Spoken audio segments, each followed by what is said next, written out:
is what William said about all this club music, is this a deliberate attempt by the royal family to try and appear more cool and... To get with it. To appeal to younger people, or are we perhaps reading too much into that?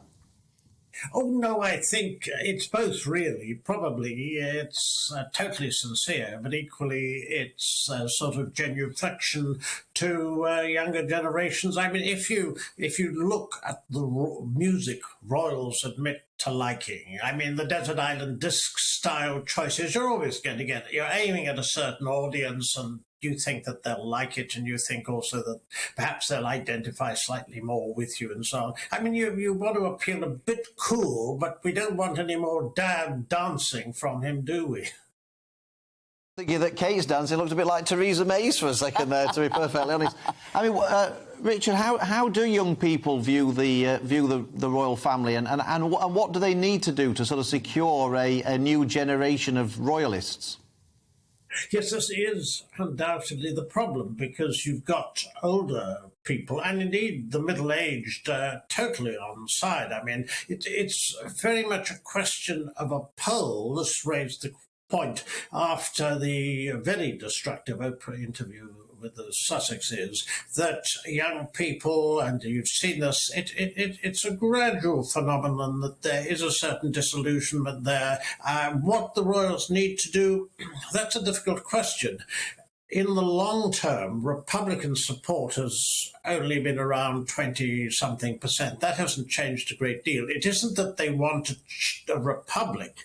It's that they don't identify so much with the trappings, with the ceremonial, with the traditional. But then young people very often haven't.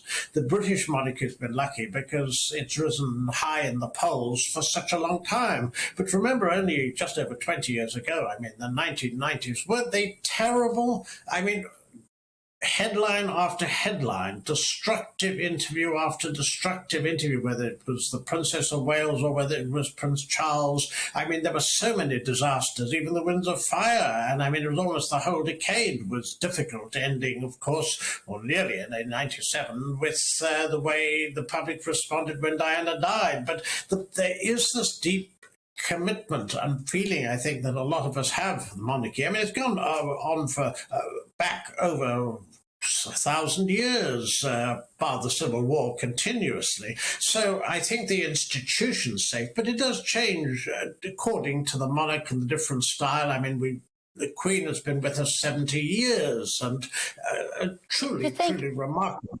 Do you think it is the dramas that we like? Is that why we want them there, to hear about the dramas? And I say that because we've now got, we'll call it balcony gate.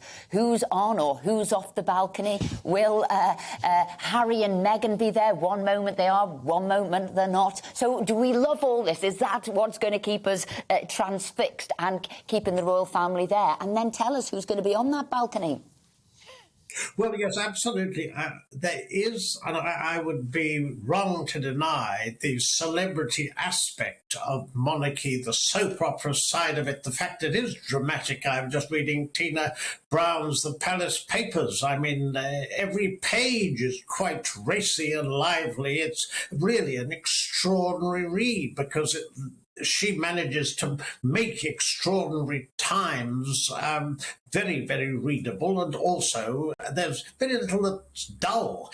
But so far as the balcony is concerned, this was a very important statement by the Queen, because the run-up to the Platinum Jubilee celebrations were being overshadowed, firstly by rumours that Andrew might or might not appear. He possibly will at the service of Thanksgiving at St. Paul's on the Friday, but definitely by endless rumours dealing with the Sussexes, and she's put paid to that. The Queen knows that this is her celebration. This is her unique achievement. And now, obviously, it's going to be significant. The 17 royals will be there. They're the ones who carry out official royal duties, and the children of the Cambridges and the Wessexes, as well as Sir Timothy Lawrence, the husband of Princess Royal, they will be on the balcony, and that is precisely the way it should be.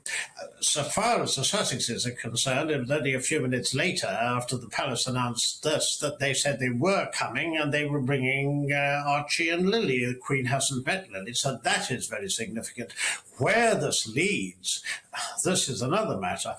Welcome to the GB News YouTube channel. You can watch us live 24 hours a day, catch up on your favourite shows and join in the conversation in the comments below. Don't forget to subscribe and you'll never miss any of our exclusive content.